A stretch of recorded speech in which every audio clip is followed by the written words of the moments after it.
France had fallen. The majority of their fleets lay at the French North African base of Oran.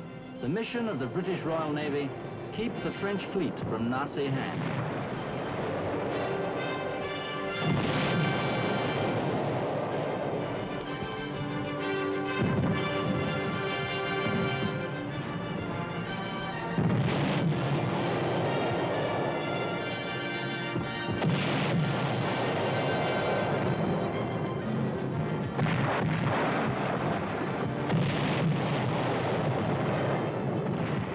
Mission accomplished. The Royal Navy had reluctantly crippled the French fleet. Thus, a prelude to a long and grueling struggle, one that would eventually alter the course of the war in Europe: the Battle of North Africa.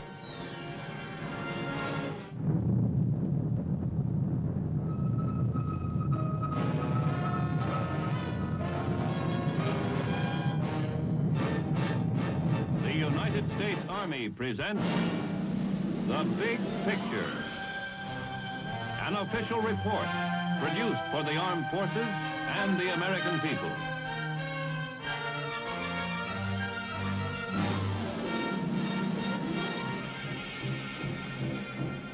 It is September the 13th, 1940.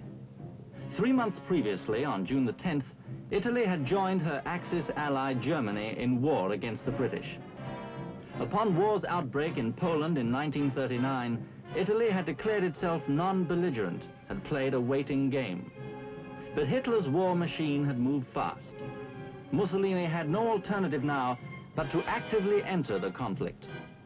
The war was extended to the Mediterranean and Africa as the Italians joined the victorious Germans. Now the Italian army was about to embark on a venture to win themselves a great empire and assure them a position as one of the major powers on Earth. The Battle of North Africa begins. The Italian plan was this: from Ethiopia, one army under the Duke of Aosta was to advance upon Egypt from the south.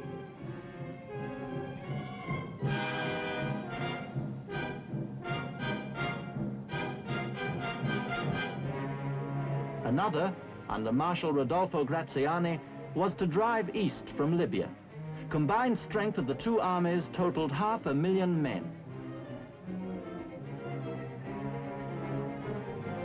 Their opponents, hard-pressed at home, feeling the weight of the Nazi blitz against England, mustered 100,000 British and Commonwealth troops. The Italian attack began well. Graziani's forces struck at Egypt. The fall of France had secured their rear in Tunisia. England was fighting for its life in the Battle of Britain. So the Italians advanced into Egypt as far as Sidi Barrani. It was the greatest opportunity Italy had to increase her empire. These troops might have raced through Egypt and joined with the other Italian force in Ethiopia.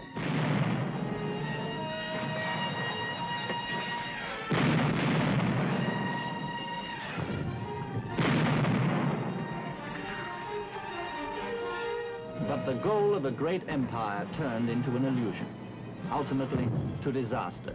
The dreams of glory promulgated by Il Duce did not match with reality.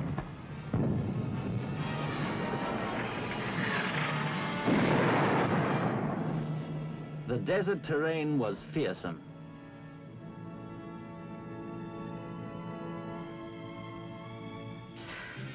Although the Italians dreamt of glory, the hard work involved in attaining it was another matter.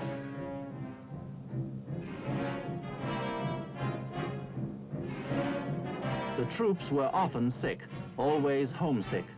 Morale became low. Italian tacticians made many mistakes. These mistakes proved costly. Under General Wavell, British forces surprised them at Sidi Barrani on December the 9th. The Italians had dallied there. Mussolini had threatened Graziani with loss of command if they didn't move on into Egypt. Now too late.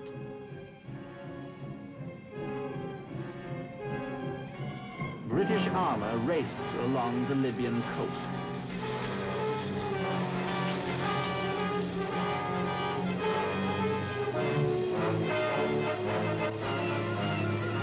Marshal Graziani had made a costly error by turning these coastal towns into fortresses walled with barbed wire, guns, and anti-tank ditches. They would prove to be no match for the highly mobile British.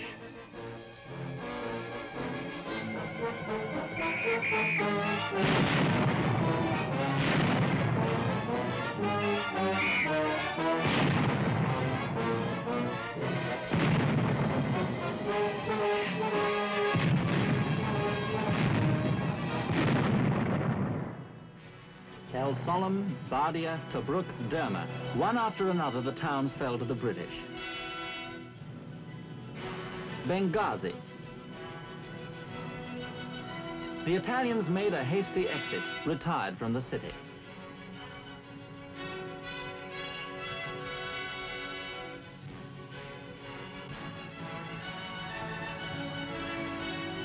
They were cut off by fast-moving armor and motorized infantry.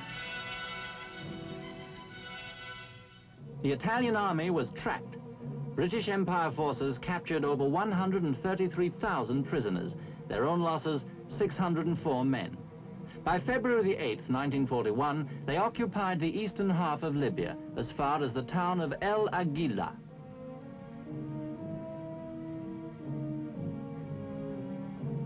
General Wavel's victory in Libya protected Egypt on the west and left him free to destroy the Italian army in Ethiopia. The blitzkrieg tactics used by Germany so successfully were now employed by the British against the Axis partner.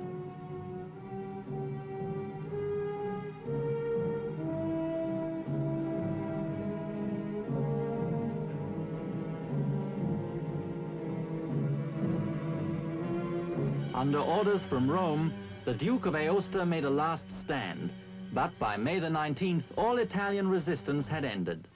Ethiopia, first of the fascist conquests, was liberated. The Emperor Haile Selassie returned to his kingdom. In Libya, British troops halted at El Agila. The weakening of the British forces coincided with the arrival in Africa of a man who was to become of historic importance.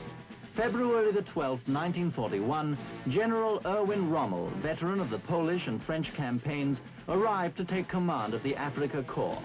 By March the 11th, the 5th Panzer Regiment had completed its disembarkation in Tripoli, equipped with 120 tanks and the most modern and fearsome of German war equipment.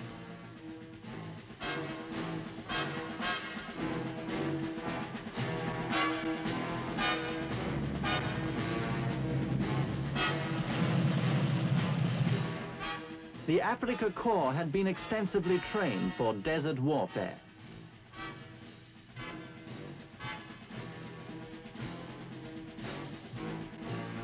The men represented the best of the much vaunted Nazi culture.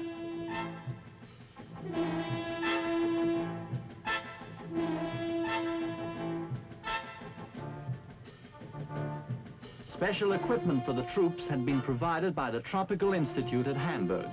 The Afrika Korps comprised 2 armored divisions, each with 8,000 men and 135 tanks, plus the crack 90th Light Infantry Division.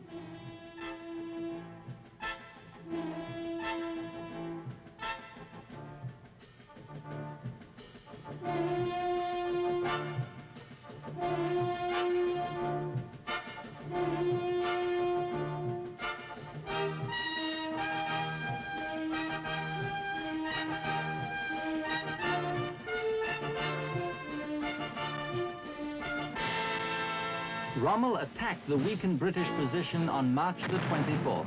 He continued to advance, the British continued to withdraw.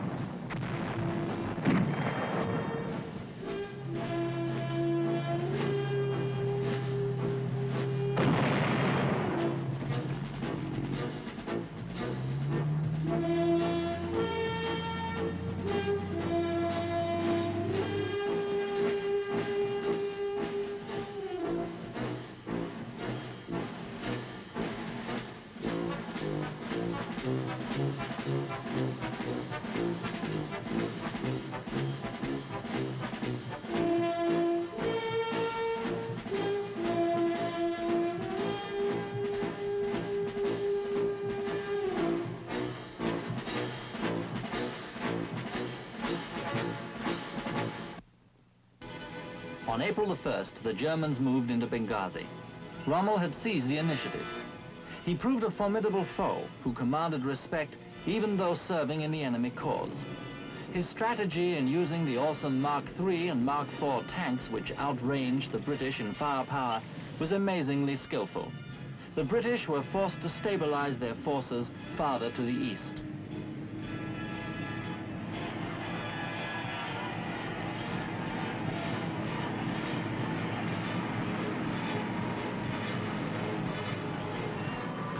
The British had been pushed back into Egypt, but the retreat was not complete. One Australian division remained in Tobruk, a constant threat to Rommel's flank. Nazi propagandist Lord Haw called them the Rats of Tobruk. The term became an endearing one. The efforts to dislodge them cost Rommel time and strength.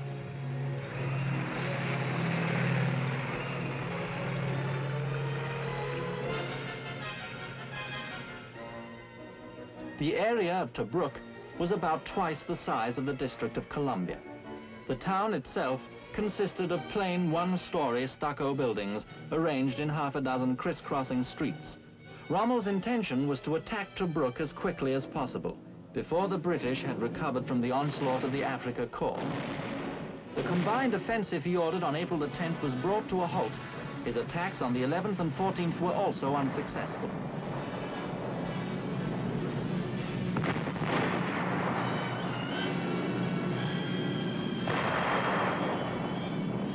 By May the 2nd, Rommel had taken Solum, Capuzzo, had reconquered the rest of Cyrenaica. Tobruk held on. Rommel's greatest attack had failed to dislodge the gallant and heroic opposition. Few of the men in Tobruk ever had a roof over their heads. Strip life of everything that makes it worthwhile, and you have the standard of living in Tobruk at this time. Water was scant. Rations were merely a means of keeping alive. Only the essentials came through. Supply lines from air and sea were worth their weight in gold. The story of the desert in the summer of 1941 was the story of Tobruk. At the end of August, the Australian garrison was relieved, and colonial empire forces moved in. Tobruk was a severe thorn in the side of Rommel. This fine port, under British control, forced the Germans to move 1,500 tons of supplies daily over open desert wastes.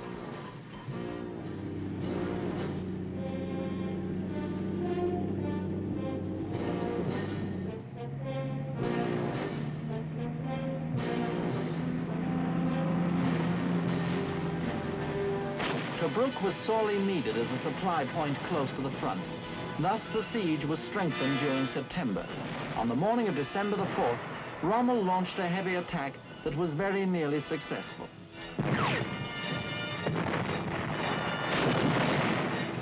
The war in North Africa teetered back and forth.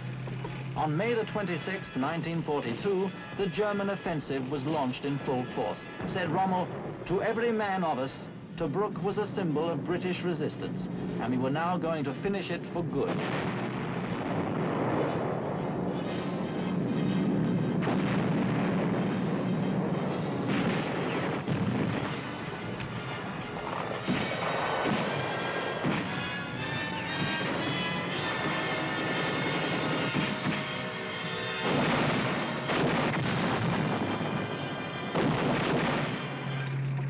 Tobruk fell at 5 a.m. June the 21st, 1942.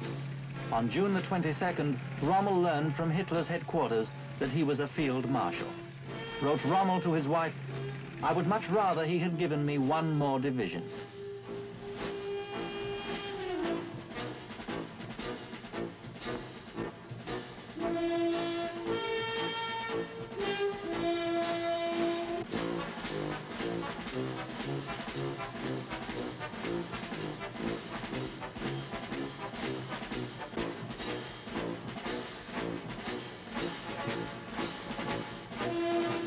The prize Rommel had sought for over a year was finally his.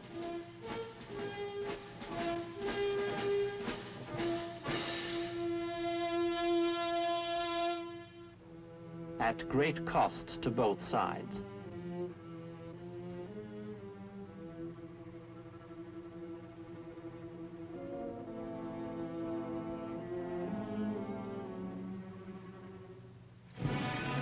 June the 30th. The Axis forces came to the El Alamein line. Alexandria was 65 miles away. The Germans had won a great victory at Tobruk and were moving rapidly.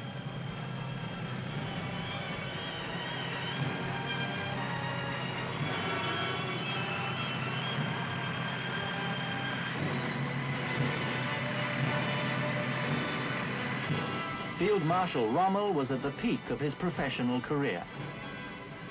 It was at this time that General Auchinleck received a distinguished visitor from England. Mr. Churchill stayed for 5 days. Other new arrivals remained permanently. They were General Sir Harold R.L.G. Alexander, who replaced General Auchinleck as commander of the Middle East, and General Sir Bernard L. Montgomery, who took over General Rich's 8th Army. Your prime and main duty will be to take or destroy at the earliest opportunity the German and Italian army commanded by Field Marshal Rommel, together with all its supplies and establishments in Egypt and Libya. Signed, Winston Churchill. General Montgomery took hold at El Alamein. Meanwhile, Lend-Lease supplies rolled in.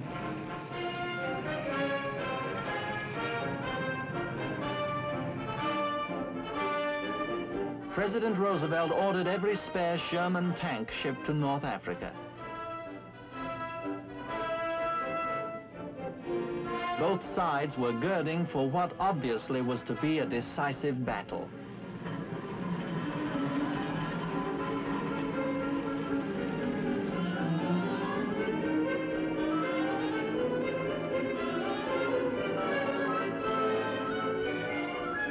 The British plan for the forthcoming Battle of El Alamein was to be the turning point in the Desert War. That was certain. All prayed that it should turn in their favor. The plan itself was simple. Blow a hole in the German positions, send in strong armor, and keep widening the gap. The Axis line at El Alamein was a maze of strong points for 35 miles. During October 1942, they were hit mercilessly from the air.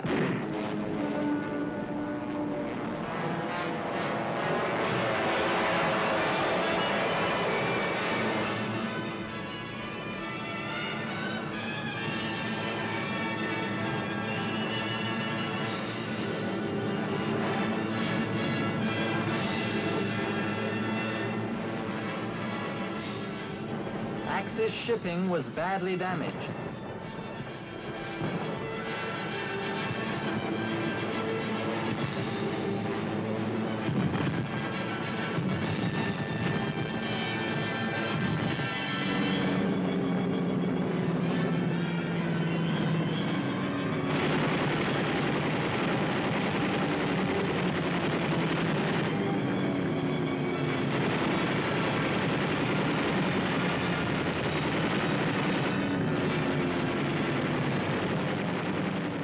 Thus, the stage was set.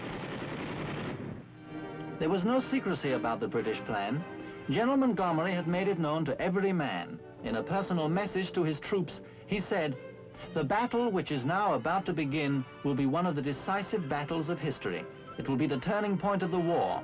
The eyes of the whole world will be on us, watching anxiously which way the battle will swing. We can give them their answer at once. It will swing our way."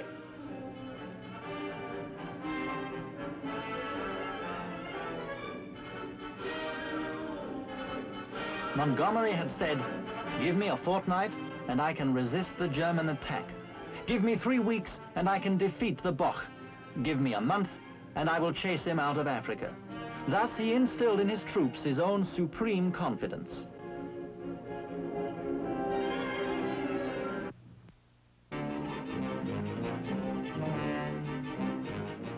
They prepared.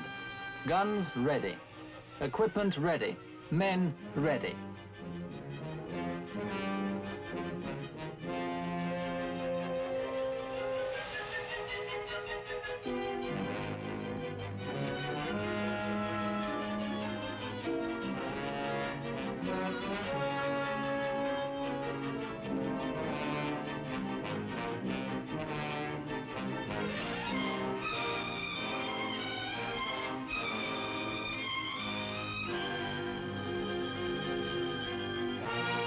Rommel's troops were confident.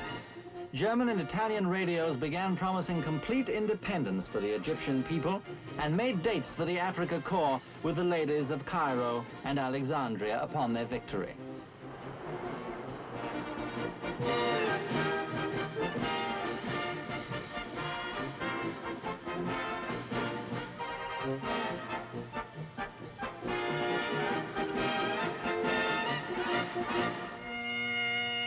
October the 23rd, 1942, afternoon. While they could, Montgomery's men also relaxed and waited.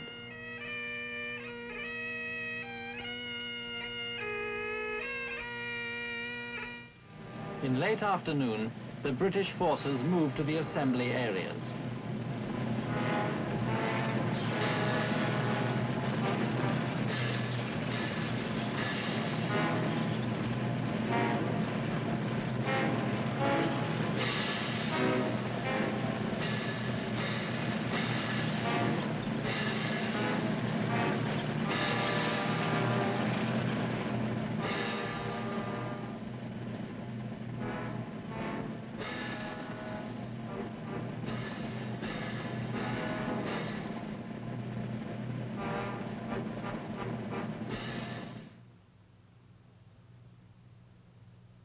"9:40 p.m.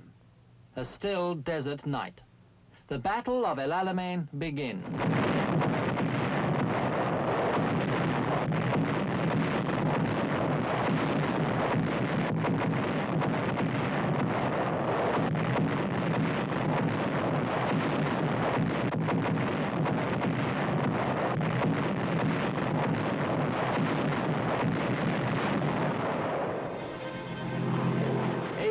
Guns had broken the silence. The roar was heard in Alexandria, over 60 miles away. The 8th Army was unleashed.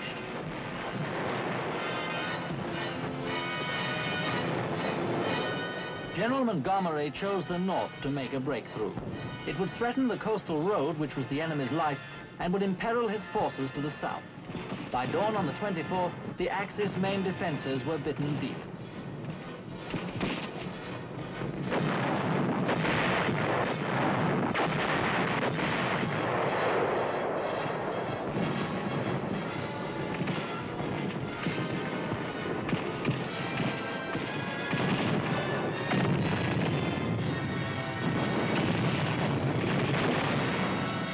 Their Luftwaffe tried to halt Montgomery's forces in vain.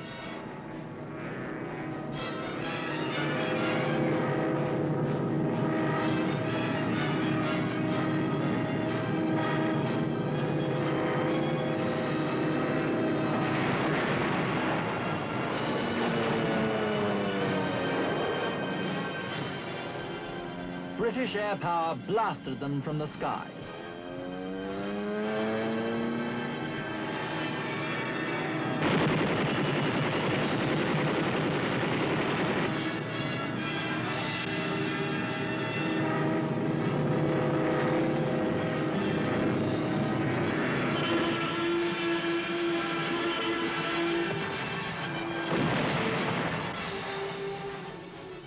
By the 27th, all Axis reserve strength had concentrated in the north.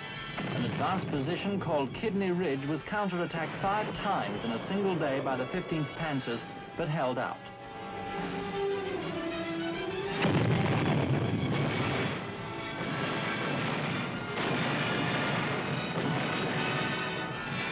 October the 29th. After bitter fighting, the 9th Australian Division advanced due north across the coast road to a strong point known as Thompson's Post. There they stayed, while the enemy was hit by the RAF. Gradually, the enemy was drawn to the north. It was the moment General Montgomery had been waiting for.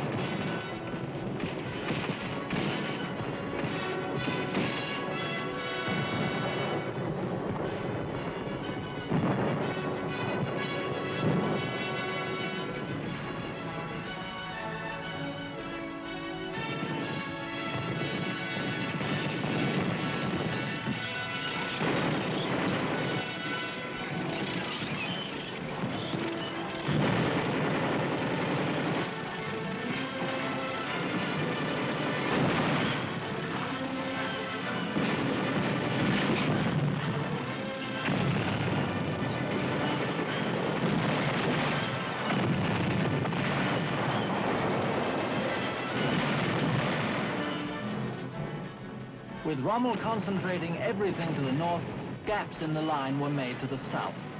And during November the 2nd and 3rd, the whole weight of the 8th Army poured west. The Germans were caught off balance.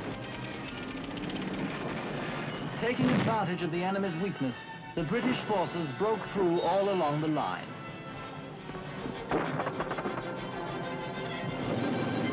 Said Rommel, "We were completely stunned.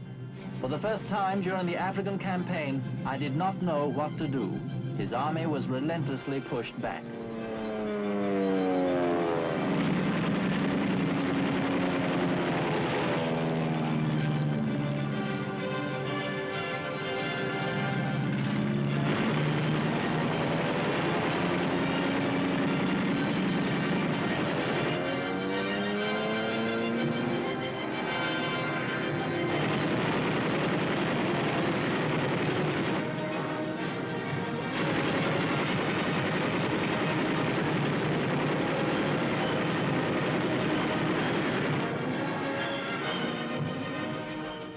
On came the British, back past the old familiar places.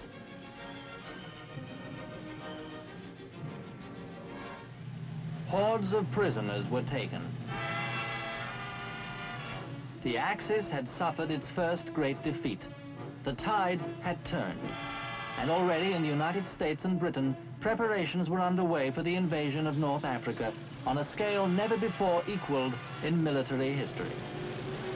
It was, as Winston Churchill said, the end of the beginning.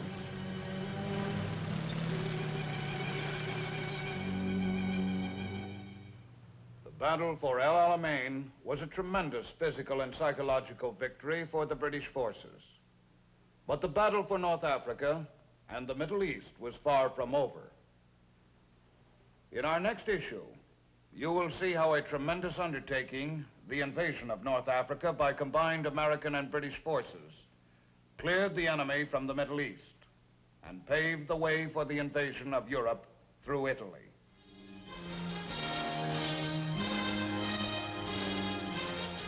The Big Picture is an official report for the armed forces and the American people. Produced by the Army Pictorial Center. Presented by the Department of the Army in cooperation with this station.